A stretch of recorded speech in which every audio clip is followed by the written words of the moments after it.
안녕하세요. 오늘 저는 제 삶 속에서 가장 힘들고 비참했던 순간들, 그리고 저에게 비참함을 선물했던 그 인간들에게 얼마나 통쾌한 복수를 돌려주었는지 그 이야기에 대해서 나눠볼까 합니다. 저는 20년 넘게 피부 관리실을 운영하고 있는 40대 여자입니다.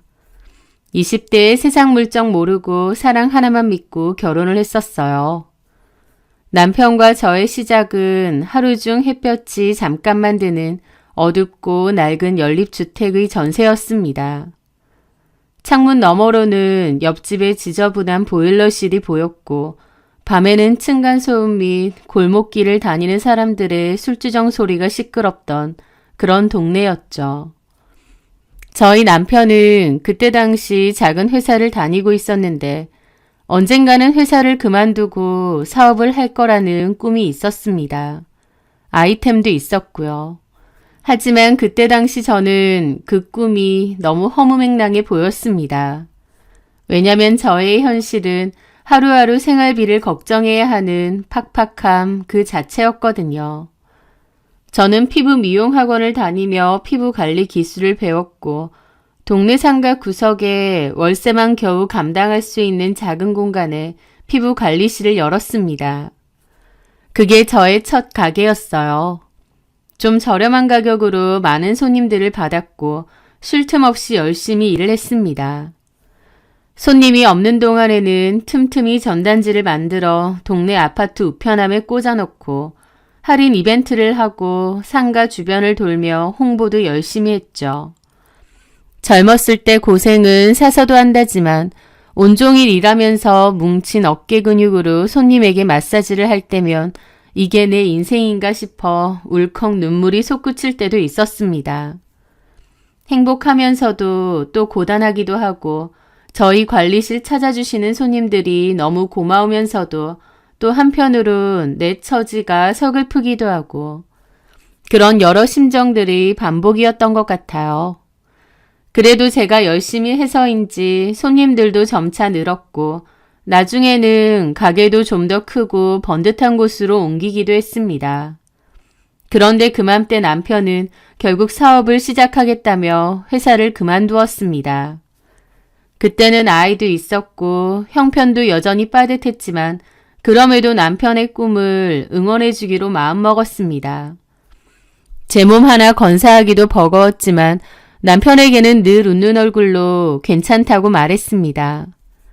행여 그의 기가 죽을까 그의 꿈에 찬물을 끼얹는 건 싫었기 때문입니다. 남편을 참 많이 사랑했던 것 같아요. 그렇게 제가 열심히 피부 관리를 해서 번 돈은 고스란히 생활비와 남편의 사업 자금으로 들어갔습니다. 정작 저는 저를 위해 쓰는 돈은 아끼면서도 가족을 위해서 열심히 일했죠.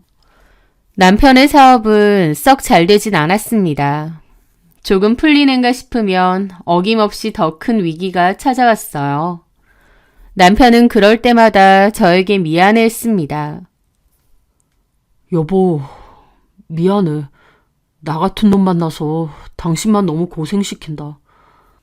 밤늦도록 관리실에서 지친 몸을 이끌고 돌아온 저를 보며 남편이 자책할 때면 저는 오히려 남편의 등을 두드리며 위로했습니다.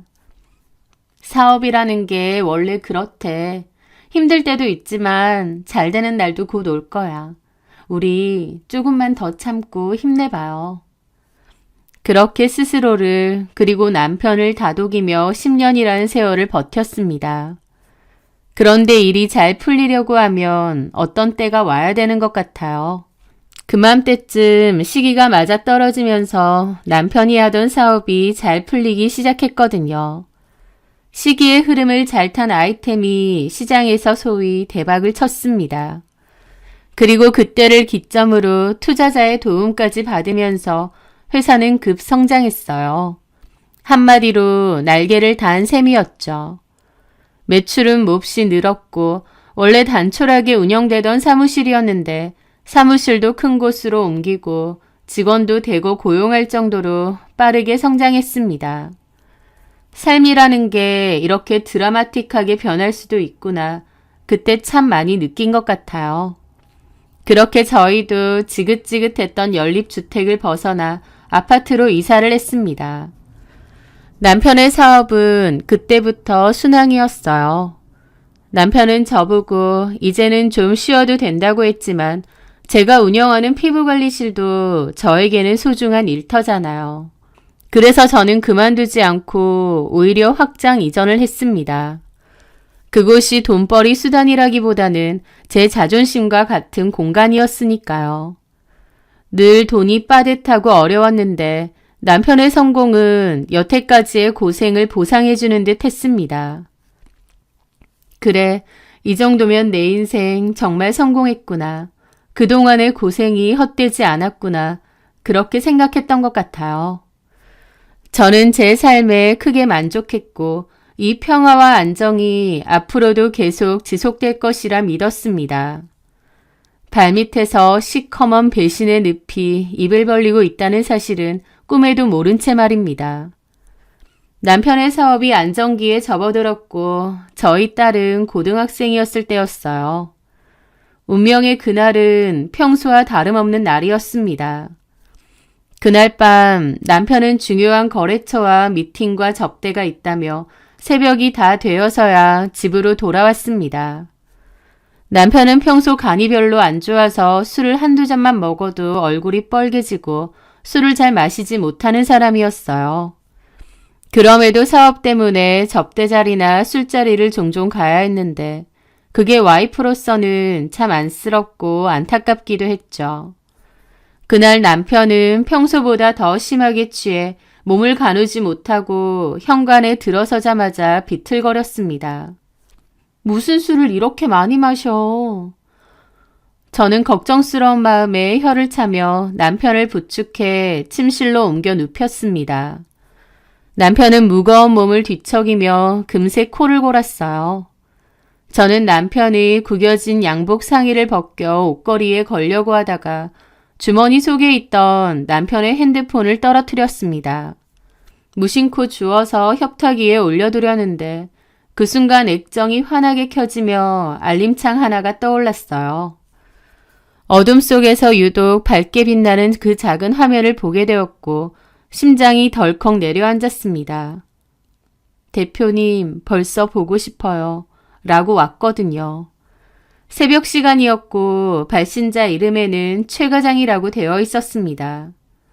최 과장이라는 이름을 보자 등줄기까지 서늘해지더라고요. 왜냐면 평소에도 최 과장에게서 전화가 오는 걸 한 번씩 받고 별로 신경 쓰지 않았습니다. 그냥 회사 직원일 뿐이라고 생각했으니까요. 그런데 이 늦은 새벽에 벌써 보고 싶다니 최 과장이 회사 직원이 아닌가 싶은 겁니다. 그 순간 뇌가 정지된 듯 멍해지고 심장이 쿵 내려앉더라고요. 저는 그 카톡을 열어 그 여자의 프로필 사진을 눌러보았습니다. 그 사진에는 20대의 앳되고 화사하게 웃는 젊은 여자의 얼굴이 담겨 있더군요. 남편은 그 정체 모를 여자를 최 과장이라고 저장해 두었던 겁니다. 손이 덜덜 떨려 하마터면 핸드폰을 놓칠 뻔했죠. 아니야, 잘못 온 메시지일 거야. 회사 직원이 잘못 보낸 건가?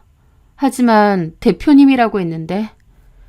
필사적으로 다른 가능성을 떠올리려 애썼지만 그럴수록 불길한 예감은 점점 더 강하게 제 심장을 옥죄어 오더라고요. 저는 그 카카오톡 대화를 찬찬히 보기 시작했습니다. 그리고 제 세상은 완전히 무너져 내렸습니다. 남편이 최 과장이라고 저장해놨던 그 여자와 남편이 주고받은 수많은 메시지들.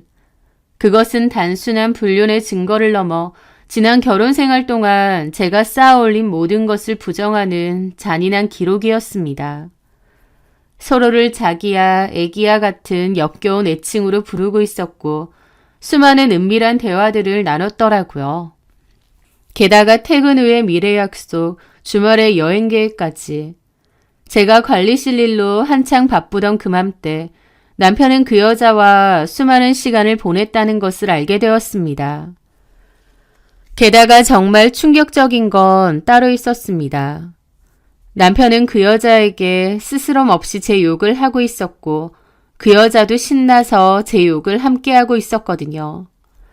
제가 아이 문제로 남편과 나눴던 고민들을 그 여자에게까지 공유하며 답답한 아줌마, 자식 얘기 말고는 대화할 거리도 없다, 지겹다 라는 소리도 했습니다. 남편이 외간 여자와 침대에서 뒹굴었다는 것보다 외간 여자에게 내 욕을 이토록 서슴없이 했다는 사실이 더 큰 충격이더라고요. 그걸 보는데 숨이 턱 막히고 숨을 쉴 수가 없었습니다. 배신감과 함께 치밀어 오르는 분노로 온몸이 부들부들 떨리더라고요. 저는 잠든 남편의 뺨을 인정사정 없이 내리쳤습니다. 짝 하는 날카로운 소리가 고요한 침실을 갈랐습니다. 남편이 비명을 지르며 벌떡 일어났어요. 이글거리는 제 눈과 제 손에 들린 그의 핸드폰을 본 남편의 얼굴은 공포와 당혹감으로 하얗게 질리더군요. 술에 만취했고 짧은 순간이었지만 남편은 어떤 상황인지 바로 인지한 모양이었죠. 이게 다 뭐야? 최 과장? 이 여자가 최 과장이야? 당신, 나 몰래 지금 무슨 더러운 짓거리를 하고 다닌 거야? 이 어린 년이랑 붙어 먹으면서 내 뒤에서 나를 그렇게 까내리고 비웃고 그랬던 거야? 제 목소리는 갈라지고 찢어져 거의 괴성에 가까웠습니다. 저조차도 제 분노가 감당이 안 될 정도로 온몸이 떨려오더라고요. 남편도 실급한 얼굴로 누나를 굴리더니 빌기 시작했습니다. 여보, 일단 진정하고 내 말부터 들어봐. 오해가 좀 있었는데 그게 내가 잠깐 미쳤었나 봐. 술김에. 아니 그게 아니고 외로워서 그냥 딱 한 번. 아니 몇 번 실수한 거야. 정말이야. 그의 변명은 횡설수설했고 눈동자는 불안하게 좌우로 흔들렸습니다. 그의 비겁한 모습에 역겨움까지 치밀더라고요. 실수? 외로워서? 당신 입에서 그런 말이 나와? 나는 당신 사업 뒷바라지하느라 당신 대신 생활 책임지느라 쉬지도 못하고 죽어라 이랬어. 당신은 시간이 남아 돌아서 외롭고 힘들고 타령이야. 나는 그동안 그럴 여유조차 없었어. 내가 얼마나 개고생했는지 누구 때문에 그랬는지 잘 아는 인간이 어떻게 나한테 이래? 어떻게 나한테 이런 짓을 저질러? 저는 말하면서도 너무 복받치더라고요. 그리고 바닥에 주저앉아 통곡했습니다. 지난 세월이 제 헌신이 이렇게 허무하게 짓밟힐 수 있다는 사실을 도저히 받아들일 수 없었거든요. 남편은 제 앞에 무릎을 꿇고 빌기 시작했습니다. 여보, 내가 정말 죽일 놈이야. 내가 정말 잘못했어. 내가 잠깐 미쳤었나 봐. 이 여자 누구야? 최 과장 같은 소리 하네. 이 여자 누구냐고. 지금 전화할까? 그게... 말 안 해? 저는 정말 그때 무슨 일이라도 저지를 것 같았습니다. 살면서 그렇게 흥분하고 화낸 적이 거의 없는데 그때는 제가 무슨 짓을 저질러도 제 스스로가 제어가 안 될 것 같더군요. 제가 눈이 돌아서 따지니까 남편이 사실대로 말했죠. 우리 회사 직원이야. 신입인데 최지영이라고. 신입 직원? 신입 직원하고 이렇게 놀아놨어. 언제부터? 그렇게 안 됐어. 마음만 먹으면 다 알아낼 수 있어. 거짓말 하지 말고 똑바로 말해. 한 6개월 정도. 6개월? 그 말에 저는 또 기함했습니다. 남편이 반년 넘는 시간 동안 이러고 있었다는 걸 저는 까마득히 몰랐으니까요. 그 여자는 작년에 입사한 신입 직원이고 남편의 비서 업무도 같이 하고 있답니다. 그래서 같이 외근을 나가거나 일을 하는 경우가 많았는데 그러다가 눈이 맞았다는 거예요. 그 여자는 20대 중반이었고 남편은 40대였습니다. 나이 차이로 치면 14살 정도가 차이가 났죠. 남편은 자기가 잠깐 어떻게 된 것 같다며 당장 그 여자도 회사에서 내쫓고 연락처도 지우고 모든 것을 정리하겠다고 했습니다. 저는 남편 면상도 꼴보기 싫더라고요. 그렇게 저는 남편을 피해 작은 방으로 갔고 밤새도록 한숨도 못 자고 눈물을 쏟아야 했습니다. 그때 느꼈던 그 배신감은 이루 말할 수가 없이 비참하더라고요. 그때 당시의 마음으로는 뒤도 보지 않고 이혼이었습니다. 저를 배신했고 심지어 그 여자랑 신나서 제 뒷담까지 까는 남자인데 어떻게 얼굴 보고 살겠나요? 그럴 순 없었죠. 저는 복잡한 마음을 정리하고 있는데 남편은 그 와중에 그 여자 잘났다고 했고 연락처도 지웠다면서 이제 다시는 볼 일 없을 거라고 했습니다. 그러면서 저한테 한 번만 봐달라고 계속 싹싹 빌더라고요. 저는 남편 면상도 보기 싫었는데 남편은 꾸역꾸역 관리실에도 계속 찾아오고 집에서도 빌었습니다. 여보, 내가 진짜 나쁜 놈이다. 내가 정말 죽일 놈이야. 근데 나도 남자고 그 여자애가 막 나한테 들이댔거든. 앞에서 비위 맞춰주고 살랑거리는데 나도 혹했던 거지. 지금 돌이켜보면 뭐에 씌인 것 같고 그 여자가 너무 고단수였던 것 같아. 나도 완전 노란한 것 같고. 그래서 내 욕까지 했어. 당신 욕이라기보다 근데 그런 것도 그 여자애가 유도를 했어. 그래서 그 여자가 유도한다고 당신도 신나서 내 욕을 했고 별로 안 했어. 욕이라기보다 그냥 나도 좀 힘든 부분을 토로한 거고. 입장 바꿔 생각해봐. 내가 당신 속이고 다른 남자랑 바람피고 그 남자한테 내 욕했다고 생각해봐. 당신은 그냥 넘어갈 수 있겠어? 안 되지, 그건. 나 도저히 당신 용서도 안 되고 그냥 덮고 넘어갈 일도 아닌 것 같아. 그럼 이혼이라도 하자는 거야? 이 꼴 참고 사는 것보다 그게 나을 것 같아. 우리 예은이는 생각 안 해? 예은이 생각한 인간이 이따위 짓을 하니? 잘못했어. 근데 남자들 다 한 번씩은 딴 생각한대. 하물며 나도 사업하는 사람이고. 여보, 내가 정말 잘못했어. 다시는 이런 짓 안 해. 나도 사람인데 당신이 그동안 고생한 거 내가 몰라? 그리고 당신도 그래. 여태까지 고생 많이 했고 이제 나 잘 됐잖아. 이제 좀 잘 됐는데 홀라당 이혼하고 싶어? 라는데 얼마나 얄미운지 주둥이를 때리고 싶더라고요. 저는 내가 뭔가를 결정하기 전까진 아무 소리도 말라고 했습니다. 그런데 저도 시간이 좀 흐르고 찬찬히 생각을 해봤거든요. 물론 남편이 한 짓은 최악이고 용서도 안 됩니다. 하지만 이혼을 생각하니 현실적으로 걸리는 게 상당히 많더군요. 20년 가까이 산 부부가 이혼을 하려고 하면 걸리는 게 한두 개가 아니잖아요. 가장 크게는 자식 문제죠. 아이가 곧 대학 입시도 준비해야 되고 예민한 시기인데 이런 안 좋은 이유로 아이에게 영향을 끼치고 싶지 않았습니다. 그리고 남편 말 맞다나 제가 여태까지 개고생했고 남편이 이제야 좀 잘 됐는데 이혼한다는 건 솔직히 억울한 일도 맞습니다.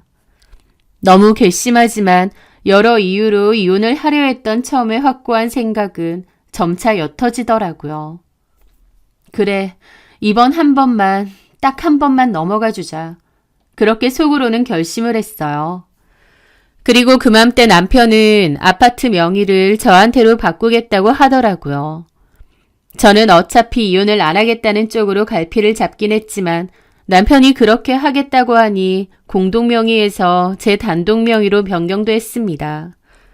그리고 법적인 효력이 없을지언정 각서도 썼죠. 남편은 제가 하라는 대로 했고 다시는 저를 실망시키지 않겠다고 거듭 맹세했습니다. 물론 금전적인 보상이 제 마음의 상처를 치유해 준 건 아니었습니다. 마치 깨진 유리조각처럼 한번 금이 간 신뢰는 결코 예전으로 돌아갈 수 없다는 것도 많이 느꼈죠. 마치 살얼음판 위를 걷는 듯한 불안과 긴장의 연속이었습니다. 남편은 이전보다 훨씬 더 제 비위를 맞추려 애썼고 가정적인 남편 행세를 했습니다. 하지만 그의 모든 행동 뒤에는 여전히 의심의 그림자가 짙게 드리워졌죠. 그가 통화라도 할 때면 혹시 상간녀는 아닐까 귀를 세웠고 밤늦게 샤워하는 그의 등 뒤에서 핸드폰을 몰래 확인하고 싶은 충동을 억눌러야 했습니다. 거울 속 제 모습은 웃고 있었지만 눈동자는 깊은 슬픔과 불안으로 흔들리고 있었죠. 정말 끝난 걸까? 이대로 괜찮은 걸까? 끊임없이 자기 검열과 의심 속에서 저는 서서히 피폐해져 갔지만 그래도 겉으로는 티내지 않았던 것 같아요. 한번 덮어주기로 마음을 먹었기에 넘어가주기로 했기에 제 속이 골마간다고 해도 더 이상 거론하지 않았던 거죠. 제가 넘어가기로 한 이상 그 상처는 오롯이 제가 견뎌야 될 몫이더라고요. 그게 억울하면서도 또 제 선택에 대한 책임이라고 생각했습니다. 그리고 남편이 그토록 잘못했다고 빌었으니 본인도 가정이 깨지는 건 결코 원치 않으니 두 번은 이런 짓을 하지 않겠지라는 믿음도 있었습니다. 그런데 3개월 정도 지났을까 제 믿음은 얇디 얇은 얼음 마냥 아주 하찮게 산산조각이 났습니다. 어느 햇살 좋은 주말 오후였습니다. 남편은 해외 출장이 있어서 일주일 정도 집을 비운다고 했죠. 그리고 저는 오랜만에 만난 대학 동기와 분위기 좋은 브런치 카페에 앉아 있었습니다. 친한 친구에게조차 차마 남편의 외도 사실을 털어놓지는 못하고 그저 사는 게 좀 답답하다는 푸념만 늘어놓고 있었죠. 친구는 아무 사정도 모르니까 저보고 이제 남편 사업도 잘 되고 네 피부 관리실도 잘 되는데 뭐가 걱정이냐고 배부른 소리라고 하더라고요. 저는 그 말에 씁쓸한 미소를 지었는데 그때 제 핸드폰으로 문자가 하나 왔습니다. 낯선 번호였죠. 스팸인가? 짜증 섞인 마음으로 화면을 확인한 순간 저는 손에 들고 있던 포크를 바닥에 떨어뜨렸습니다. 화면 가득 채워진 것은 남편과 상간녀가 주고받은 카카오톡 대화 캡처였거든요. 누군가가 그 캡처들을 보낸 것이었죠. 그런데 그 내용은 이전과는 비교도 할 수 없을 정도로 악랄하고 잔인했습니다. 아, 진짜 너무 힘들다. 와이프 비위 맞춰주기도 힘들고. 미안해요, 대표님. 괜히 내가 그때 문자 보내서. 저는 대표님 보고 싶은 마음에 저도 모르게. 네가 뭔 죄겠니. 핸드폰 잠금 하나 제대로 못한 내 잘못이지. 요즘 많이 힘들어요? 막 바가지 긁어요? 바가지는 안 긁는데 눈치는 계속 줘. 어쨌든 아파트 주고 이혼은 안 하기로 했잖아. 그냥 이혼하지. 나한테 오면 되는데. 애도 있고 그리고 회사 지분 관련해서 정리도 좀 해야 되는데 이혼하면 골치 아파. 초기 자본을 많이 대줘서 그렇죠? 마음 같아선 나도 그냥 콱 이혼하고 싶지. 살 디룩디룩 쪄가지고 다 늙은 옆였네. 뭐가 이쁘다고 손이 발이 되게 빌겠냐. 근데 재산분할 생각하면 이래저래 골치 아프잖아. 그나저나 언제 또 볼 수 있어? 나 보고 싶어요? 하루에도 몇 번씩 보고 싶지. 와이프 무서워서 자를 땐 언제고. 내가 진짜 무서운 게 뭔 줄 알아? 와이프가 자기 찾아가서 머리끄덩이 잡고 난리치는 거야. 와이프 손바닥이 장난 아니야. 마사지를 오래 해서 손바닥이 엄청 여물어. 너 그 손에 맞고 싶냐? 덩치도 네 2배인데. 으악! 생각만 해도 끔찍. 내가 다 너 생각해서 빈 거야. 고마워요, 대표님. 나도 싹 정리하고 우리 소영이랑 살고 싶다. 사진 좀 보내줘. 어떤 사진? 알잖아. 알았어요. 오늘 저녁에 찍어서 보내줄게요. 라면서 그 상간녀가 속옷만 입은 사진을 보냈더라고요. 남편은 좋다고 실실거리고 언제 보자느니 그러고 있고요. 그걸 보는데 숨이 턱 막혔습니다. 손끝부터 시작된 차가운 냉기가 온몸으로 퍼져나갔습니다. 제 앞에서 그렇게 눈물로 반성했던 그 인간에게 진심은 눈꼽만치도 없었던 거예요. 그저 재산분할 문제와 회사 지분 문제 때문에 골치 아파질까봐 이혼만은 말자며 저를 어르고 달랬던 겁니다. 가장 충격적인 건 마지막 사진이었어요. 남편과 그 여자가 마치 다정하게 얼굴을 맞대고 호텔 침대 위에서 환하게 웃고 있는 셀카가 있었거든요. 그리고 이 여자가 저한테 이걸 왜 스스로 보냈는지는 모르겠더라고요. 제가 얼굴이 사색이 되자 친구가 왜 그러냐고 물었고 저는 집에 급한 일이 있어서 나중에 연락하겠다면서 자리를 떠났습니다. 운전을 해서 집을 가는데 심장이 너무 뛰고 다리가 후들거리더라고요. 결국 저는 갓길에 잠시 차를 댔죠. 처음보다 더 큰 배신감이 휘몰아쳤습니다. 저는 그 여자에게 전화를 했어요. 그 여자는 아무렇지 않게 전화를 받더라고요. 안녕하세요, 사모님. 너 뭐야? 나한테 이런 거 보낸 이유가 뭐야? 네 목적이 뭐냐고. 제 목적요? 사모님 자리요. 라며 너무 당당하게 말하는 겁니다. 제 말문이 오히려 턱 막히더라고요. 너 미쳤니? 네, 미친 거 맞아요. 그런데 저 대표님 사랑해요. 너네 부모님은 너 이러고 사는 거 아니? 제 말에 상간녀가 대놓고 비웃더라고요. 참나, 부모님 드립은 늙은 거 티내세요? 제가 알아서 잘할 거니까 저희 부모님 걱정 마시고요. 대표님 진심을 이제 아셨죠? 그만 나와주세요.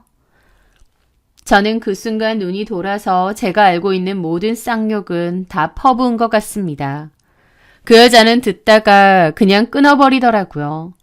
쌍욕을 하면서도 가슴이 갈갈이 찢어지는 듯 했고 비참한 눈물이 쉴 새 없이 흘렀습니다. 제 영혼은 이미 산산조각 나버린 후였으니까요. 그날 이후 저의 삶은 완전히 무너졌습니다. 저는 바로 남편에게 연락을 할까 하다가 말았습니다. 그런 의지도 사라지더라고요. 처음 걸렸을 때야 고함 지르고 난리쳤는데 또다시 배신당한 걸 알고 나서는 남편의 진심이 이거였구나 깨달았어요. 그때부터 오히려 맥이 탁 풀리더라고요. 저는 남편이 출장에서 돌아올 때까지 그저 멍했습니다. 그리고 그 상간녀는 제 약을 올리려는지 저에게 남편과의 외도 증거들을 매일매일 보내오더라고요. 제가 어떤 반응이 없으니 더 그랬던 것 같습니다. 호텔 예약 내역, 커플링 사진, 두 사람의 은밀한 사진들까지. 매일매일 조금씩 그걸 저에게 보내는데 나중에는 기가 막혀서 헛웃음이 절로 나왔습니다. 남편이 출장에서 돌아오던 날 저는 그 증거들을 남편에게 싹 보냈습니다. 남편은 집으로 돌아오자마자 제 앞에서 무릎 꿇고 빌었고 제가 보는 앞에서 최지영에게 전화를 해 돌았냐면서 쌍욕을 퍼붓더라고요. 제 앞에서 그런 생쇼를 해봤자 똑같았습니다. 저는 이미 남편의 진심을 알았잖아요. 따지고 할 것도 없이 남편에게 이혼하자고 했습니다. 남편도 처음 걸렸을 때와 달리 이번에는 빌지도 않더라고요. 저는 여기저기 알아본 뒤 저희 지역에서 유능하다는 이혼 전문 변호사를 찾아갔습니다. 사실 상간녀가 제 손에 직접 차고 넘치는 증거들을 쥐어줬잖아요. 그래서 소송은 시작부터 제게 압도적으로 유리하긴 했습니다. 증거가 너무 확실하고 악질적이니까요. 결국 저는 남편의 외도와 상간녀의 악의적인 괴롭힘을 모두 인정받아 법정 최고 수준의 위자료를 양측 모두에게 받아냈습니다. 그리고 매달 지급되는 양육비 액수도 제가 받을 수 있는 가장 높은 수준으로 받아냈어요. 그 과정에서 저는 저희 집 소유권을 인정받아 제 재산으로 챙겼고 남편 회사 지분의 일부로 재산을 넘겨받았습니다. 저의 완전한 승소로 끝이 났지만 제가 받은 상처는 그대로 남아있었어요. 특히나 이혼 과정에서 저희 딸도 다 알게 되었는데 딸 역시 아빠에게 대한 증오와 원망이 심해서 안 만나고 싶다고 하더라고요. 그렇게 상처뿐인 이혼 후 저는 잠시 숨을 고르는 시간을 가졌습니다. 아파트 명의는 제 것이었지만 그곳에는 너무 많은 배신과 상처의 기억이 배어 있었습니다. 그래서 저는 과감하게 그 집을 처분하고 조금 더 작은 평수의 아파트로 이사를 했습니다. 새롭게 시작하고 싶었거든요. 그리고 저는 제가 운영하던 피부 관리실 일에 매달렸죠. 이혼의 아픔을 잊기 위해 일을 미친 듯이 해야겠더라고요. 몸이 고되면 마음이 덜 고되지듯이 새로운 집에서 적응하면서 살면서 바쁘게 일을 하니 제 마음의 상처도 아주 더디지만 조금씩 아물어갔습니다. 그리고 참 신기하게도 저랑 이혼을 기점으로 남편의 사업이 점차 어려워졌다고 했습니다. 사실 남편의 사업이 시기와 맞물려 잘 된 것도 있는데 공교롭게 그맘때 전성기를 찍고 가파르게 내려온 것도 있었죠. 남편은 다시 사업을 번창시켜보려고 빚도 끌어쓰고 노력을 한 모양인데 적자가 심하고 상황도 굉장히 안 좋다고 들었어요. 알고 보니 오너 리스크가 꽤나 심했더군요. 남편이 불륜으로 이혼한 게 소문이 좀 났는데 새로 투자를 받으려다가 그 일 때문에 무산이 되기도 했답니다. 남편 놈은 결국 지가 저지른 불륜 때문에 사업도 내리막길을 찍게 된 거였죠. 그 이야기를 끝으로 더 이상 남편의 소식은 모릅니다. 저는 남편이 그렇게 어려워졌듯이 그 상간녀도 지난날의 업보를 돌려받아 힘들게 살 거라고 생각했어요. 그런데 아니었습니다. 상간녀의 근황은 제가 생각했던 것과는 딴판이었거든요.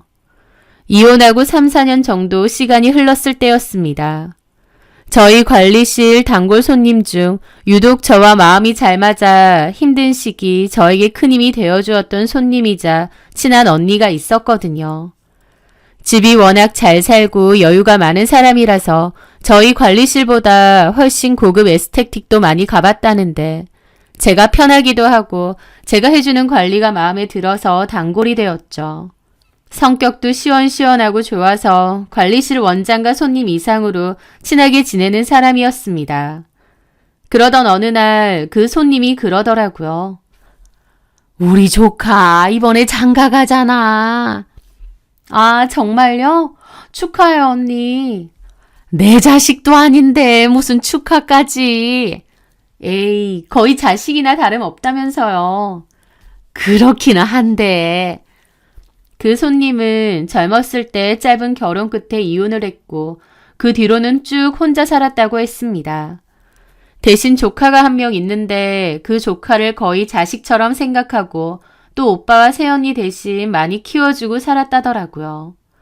그래서 그 손님이 평소에도 조카 얘기를 종종 했는데 조카보다는 자식 같은 마음이 든다는 얘기도 많이 했거든요. 결혼할 조카 며느리분은 만나보셨어요? 우리 조카가 자기 엄마보다도 나한테 먼저 소개를 시켜주는 거야. 내가 못 살아. 근데 만나보니 예쁘고 싹싹하고 괜찮더라고. 우리 새언니는 조카 며느리 되래가 조건 이런 게 우리 조카에 비해서 딸리니까 별로라는데 살아보면 그런 게 중요해. 사람 됨됨이가 중요한 거지. 맞아요. 내가 보니까 좀 여우까긴 해도 싹싹하니 어른들한테나 우리 조카한테나 잘하는 것 같고 괜찮더라고. 나도 너무 곰보다는 여우가 좋고. 뭐 하는 사람인데요? 어디 작은 회사 하나 다닌다는데 결혼하면 오빠네 회사에 조카 며느리도 자리 하나 주고 조카랑 같이 다니라고 할 거래. 그렇게 둘이서 다니다가 나중에 조카가 어차피 오빠 회사 물려받을 거잖아. 부부끼리 같이 운영하면 좋을 거 아니야. 그 손님의 오빠는 회사를 운영하고 있다고 했거든요. 200명 정도 되는 규모의 회사인데 회사가 몹시 탄탄하다고 했습니다. 손님의 조카도 거길 다니고 있는데 결혼할 조카 며느리도 그 회사에 같이 다니게 할 모양이었죠. 그리고 그 손님이 말하기를 결혼 전에 그 조카 며느리가 피부 관리를 받는다고 해서 여기를 추천해줬다고 하더라고요. 고급 에스테틱 이런 데보다 여기가 진짜 잘한다고요. 저희 관리실을 그렇게 추천해줬다고 하니 저도 고맙더라고요. 그래서 내가 한번 데리고 올 거거든. 박 원장이 잘해줄 수 있지? 밑에 직원 시키지 말고. 아유, 그럼요. 제가 특별히 더 신경 써서 해드려야죠. 고마워. 날짜 잡고 내가 데리고 올게. 그렇게 시간이 흘러 예약 날짜가 되었습니다. 그 손님은 시간에 맞춰 한 여자를 데리고 관리실로 들어왔죠. 박 원장, 나왔어. 오셨어요? 여기 그때 말한 우리 조카 며느리. 그렇게 웃음과 함께 고개를 돌린 저는 제 눈앞에 서 있는 여자의 얼굴을 보고 그대로 얼어붙었습니다. 시간은 몇 년이나 흘렀지만 잊을래야 잊을 수 없는 그 얼굴. 제 가정을 무참히 짓밟고 저를 나락으로 떨어뜨렸던 바로 그 상간녀였으니까요. 그 상간녀는 저를 못 알아본 듯 했습니다. 저야 그 상간녀의 사진과 영상을 수도 없이 많이 봤지만 그 여자는 저를 본 적이 없으니까요. 그 상간녀를 이렇게 다시 만났다니 기가 막히더라고요.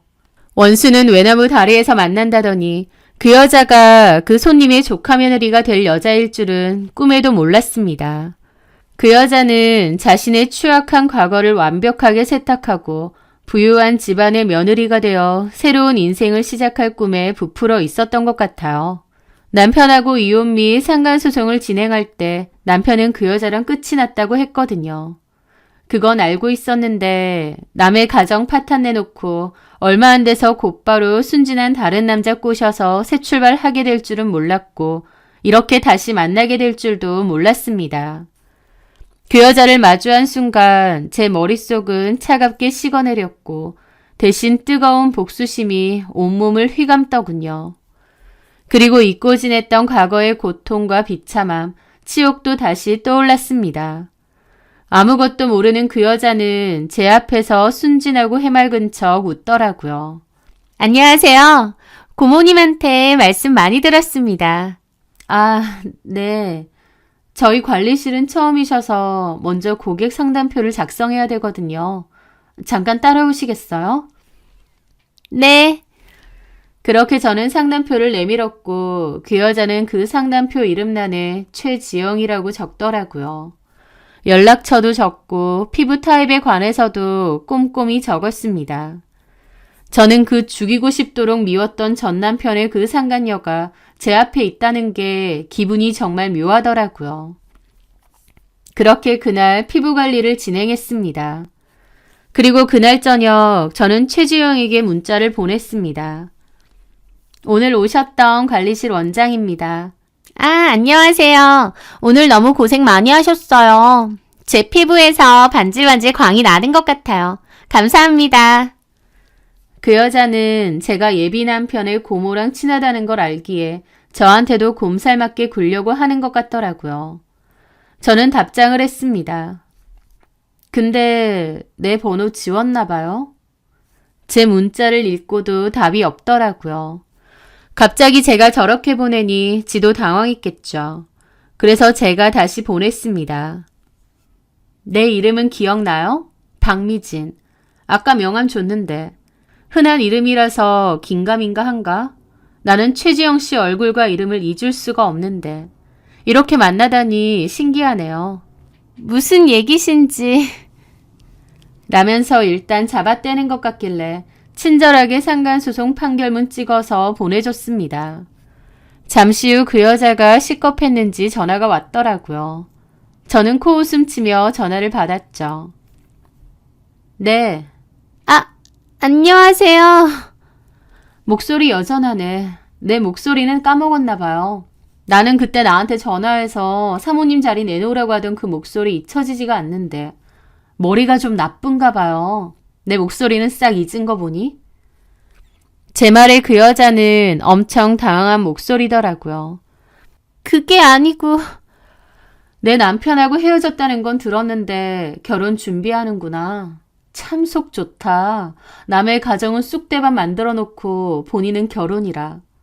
제가 비꼬니까 그 여자가 그러더라고요. 그런데 이미 다 끝났잖아요. 제가 위자료도 드렸고. 맞아요. 그래서요?